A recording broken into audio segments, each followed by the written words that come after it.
Assalamualaikum warahmatullahi wabarakatuh. Waalaikumsalam warahmatullahi. Alhamdulillah rabbil alamin wassalatu wassalamu ala Rasulillah Sayyidina Muhammad ibni Abdullah wala haula wala quwata illa billahil aliyyil azim. Amma ba'du.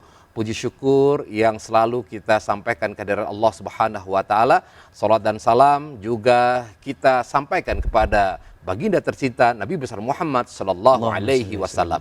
Pemirsa News TV di mana saja Anda berada, alhamdulillah kita dipertemukan kembali oleh Allah dalam suasana yang nyaman, dalam suasana hati yang tenang, dalam acara kesayangan kita, Kiswah, kajian Islam Ahlus Sunnah wal Jamaah bersama dengan Kiai Misbah. Ya, Assalamualaikum Kiai. Assalamualaikum warahmatullahi wabarakatuh. Alhamdulillah Allah pertemukan kembali kita Kiai ya. Alhamdulillahirabbil alamin. Iya. Nah Kiai, hari ini pemirsa sekalian kita akan mengangkat tema jangan atau judul jangan curigai Tuhanmu. Nah, barangkali ya ini seringkali ataupun terkadang muncul ketika seseorang sedang mengalami masalah dalam kehidupannya. Ya, dia katanya Allah penyayang. Kenapa kok saya tidak disayang? Katanya Allah pengasih. Kenapa kok saya nggak dikasih-kasih? Udah lama menunggu ini. Nah, bagaimana ini sesungguhnya? Apakah betul ya bahwa Allah seperti yang kita prasangkakan tadi? Nah, inilah yang akan kita perbincangkan, kita akan mendengarkan dari guru kita Kiai Misbah. Silakan Kiai. Baik, terima kasih Mas Agus. Para pemirsa, bahwa realitas Mas Agus, manusia itu sering mengeluh. Ya. Wa khuliqal insanu halu'a. Ya. Manusia itu mengeluh. Ya. Namun demikian ini tidak boleh dibiarkan. Tidak boleh dibiarkan. Harus ada usaha memperbaiki. Dan tadi disampaikan jangan sampai kita itu mencurigai Allah atau suudzon, berburuk sangka kepada Allah Subhanahu wa taala. Di dalam kitab yang saya baca ini, di dalam kitab Ihya Ulumuddin. Kitab Ihya Ulumuddin ini para pemirsa adalah sebuah kitab yang disusun oleh seorang ulama besar, yakni Imam Abu Hamid Al-Ghazali ya. Dan di antara kitab yang paling fenomenal itu adalah kitab Ihya Ulumuddin yang saya pegang ini. Bismillahirrahmanirrahim, para jemaah. Di dalam Al-Quran Allah Subhanahu wa ta'ala mengingatkan kepada kita. A'udzu billahi minasyaitonir rajim. Bismillahirrahmanirrahim. Ya ayyuhalladzina amanu jtanibu katsiran minadh-dhann Inna ba'dadh-dhanni ithmu wa la tajassasu wa la yaghtab ba'dukum ba'dha.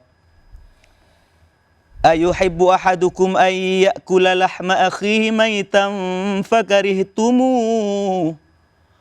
Wattaqullah.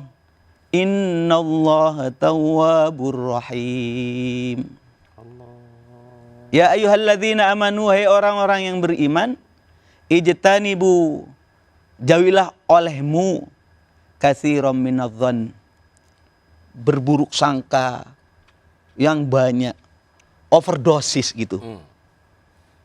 Karena apa? Inna ba'dadh-dhanni itsmun. Sebagian daripada dzan, berburuk sangka itu adalah perbuatan dosa. Maka dalam hal ini saya ingin mengingatkan kepada para pemirsa agar kita bisa menakar dengan baik cara berpikir kita khususnya kepada Allah Subhanahu wa taala. Jangan sampai Mas Agus kita itu bersuudzon, berburuk sangka kepada Allah. Jangan sampai engkau mencurigai Tuhanmu. Karena apa? Karena pada prinsipnya apa yang dilakukan oleh Allah Subhanahu wa taala itu tidak merepotkan kepada kita. Apakah itu syariatnya, apakah itu perintahnya, apa itu larangannya atau keputusan Allah. Pasti mengandung kebaikan, itu prinsipnya. Cuma kadang-kadang kita ini karena ilmu kita terbatas, sangkaannya juga kadang-kadang salah. Padahal kita sudah tahu wa ma rabbuka bidzallamil lil abid. Tuhanmu itu bukan Tuhan yang zalim. Artinya melampaui batas. Tidak, Allah tidak zalim. Dan ingat para jemaah sekalian, misalnya dalam konteks syariat. Dalam masalah syariat kita paham, yuridullahu bikumul yusra. Allah itu pingin kepada kami itu mudah. wala yuridu bikumul usra, dan Allah tidak menginginkan kepada kamu itu susah, sulit, tidak. Karena prinsipnya wa ma ja'ala 'alaikum fid dini min haraj. Allah itu tidak ingin kepada kamu dalam masalah agama itu sulit. Karena itu sekali lagi mari kita berhusnudzon kepada Allah dalam apapun. Misalnya dalam masalah perintahnya maupun larangannya. Kadang-kadang kalau sudah bulan puasa ada yang mengeluh puasa lagi. Dipanggil sholat, sholat lagi, capek. Diperintah untuk zakat, aduh zakat lagi, habis duit saya nanti. Kan begitu Mas Agus. Hal-hal begini ini akibat daripada suudzon, berburuk sangka kepada Allah, termasuk kepada syariatnya, termasuk kepada keputusannya. Karena itu para jemaah sekalian, kita harus kembali kepada apa yang disampaikan oleh Kanjeng Nabi melalui hadis qudsi. Ini hadis qudsi ini adalah firman Allah, Mas Agus, yang tidak tercantum di dalam Al-Quran, tapi firman Allah yang disampaikan oleh Rasulullah Sallallahu Alaihi Wasallam. Katanya Allah melalui hadis qudsi ini, ana inda dhanni abdi bi.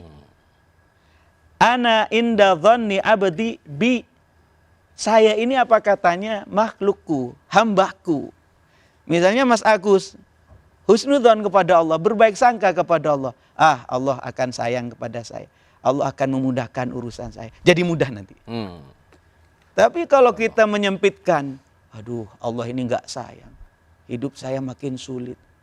Yang diwiridin sulit, tidak sayang, sempit. Ya jadi sempit beneran. Karena itu bukti daripada kita berhusnudzon kepada Allah, berbaik sangka kepada Allah, kita ini memperbanyak ibadah kepadanya. Jadi lambang bahwasanya kita ini husnudzon, berbaik sangka kepada Allah adalah kita itu memperbanyak ibadah kepada Allah. Nah ini diantara hal yang perlu disampaikan. Karena para jemaah sekalian, kalau kita mau meneliti ternyata apapun yang terjadi kepada kita, keputusan yang diberikan kepada umat Islam sebagai orang mukmin, ini akan membawa kebaikan. Nggak ada ceritanya, misalnya kita orang beriman, diberi model apapun, situasi apapun, ini baik. Karena itu Kanjeng Nabi Muhammad SAW menyampaikan, ajaba li amril mukmin. Orang mukmin itu hebat. Kehidupannya itu luar biasa. Kenapa? Inna amrahu kullahu khairun. Semua apa yang menimpa kepada seorang mukmin itu baik semua. Kenapa dikatakan baik? Karena begini, in asabatu sarra, kalau dia mendapatkan kenyamanan, kemudian dia bersyukur, baik bagi dia. Dapat pahala kan? Tapi sebaliknya, wa in asabathu dharra, dia mendapatkan kesulitan di dalam kehidupannya, maka kalau dia bersabar, fakana khairan lahu, itu akan baik kepada dirinya. Artinya dia mendapat pahala juga. Inilah para jamaah sekalian. Karena itu ucapan kita, sikap kita Mas Agus, jangan sampai ada perlambang seakan-akan kita ini suudzon kepada Allah, berburuk sangka kepada Allah. Misalnya begini, ketika kita melihat sesuatu kemudian terlanjur kita mengatakan, nasi sudah jadi bubur, kan begitu kan? Nadanya itu nggak mengenakan Mas Agus. Jadi nasi sudah jadi bubur. Padahal kalau kita mau nikmati bisa. Betul. Nasi jadi bubur, tambahin ayam saja kan begitu. Jadi bubur, buyur ayam. Alhamdulillah. Jadi narasi ini akan menjadi perlambang apakah kita suudzon kepada Allah atau kita husnudzon, berbaik sangka kepada Allah Subhanahu wa taala. Misalnya Mas Agus sakit ya. Kalau lihat sakitnya semua sepakatlah sakit itu nggak nyaman. Tetapi kalau kita perhatikan di dalam beberapa hadis misalnya, ketika Allah sayang kepada seorang hamba, idza ahabballahu abadan, apabila Allah sayang kepada seorang hamba, ibtalahu, dikasih ujian, mungkin sakit Mas Agus. Tujuannya apa? Ternyata liyasma'a tadarruahu, agar supaya Allah mendengar rintihannya, tangisannya. Baru kalau sudah sakit pegang tasbih. Baru kalau sudah bangkrut rajin ke masjid. Katanya Allah itu, saya pingin seperti itu. Saya sayang kepada kamu. Karena itu mari saya mengatakan husnudzon, berbaik sangka itu, jangan curigai Tuhanmu itu, maksudnya kalau kita doa misalnya. Kata Mas Agus, saya sudah doa, katanya Allah Maha Penyayang. Allah Maha Pengasih, kok nggak dikasih-kasih. Padahal saudara-saudara sekalian, prinsip yang pertama, kalau kita berdoa ya karena ibadah. Yang nomor dua, kalau kita berdoa, katanya Allah, uda'uni astajib lakum, saya akan mengabulkan. Lah persoalan kalimat qabul ini relatif. Kadang-kadang Allah Subhanahu wa taala memberikan sesuatu dengan cara ditolak. Misalnya mohon maaf, saya punya anak kecil ya, masih umur 5 tahun balita ya. Saya makan bakso pedas enak. Bagi saya enak. Anak saya bilang, "Bah, tolong bagi bah baksonya." Ya minta dia. Saya nggak ngasih, bukan berarti saya tidak pengasih. Ya. Bukan saya tidak sayang, justru karena saya sayang. Kalau saya kasih berarti saya tidak sayang, jadi mencret dia nanti.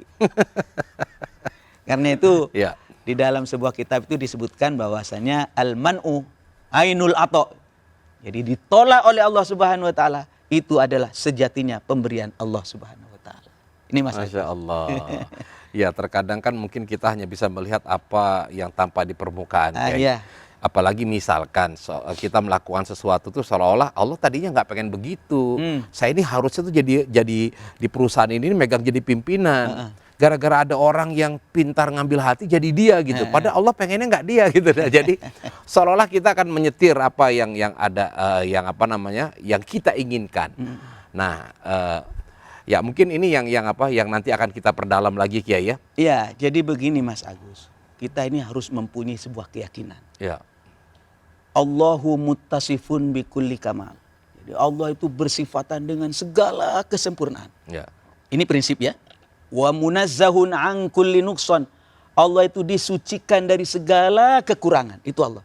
Karena itu kalau kita mengatakan sederhananya Allahu Subhanahu wa taala, Allah itu maha suci dan maha tinggi Allah. Itu maksudnya apa? Ingin segera kita mengucapkan, memperlambangkan sesuatu yang baik kepada Allah. Karena itu kenapa kemudian kalau kita berdoa, doa dengan Asmaul Husna.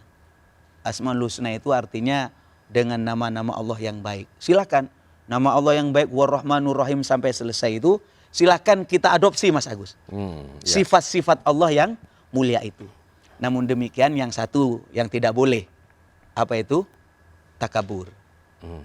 Karena takabur itu khusus miliknya Allah Subhanahu wa taala. Tidak boleh kita tiru. Kalau Allah mengatakan saya paling kaya, benar-benar kaya dia. Saya paling tahu, benar-benar tahu. Kalau kita ngomong paling kaya, paling tahu, masih ada yang lebih kaya, ada yang lebih tahu. Berarti bohong kita. Iya. Demikian Mas Agus. Ya, baik.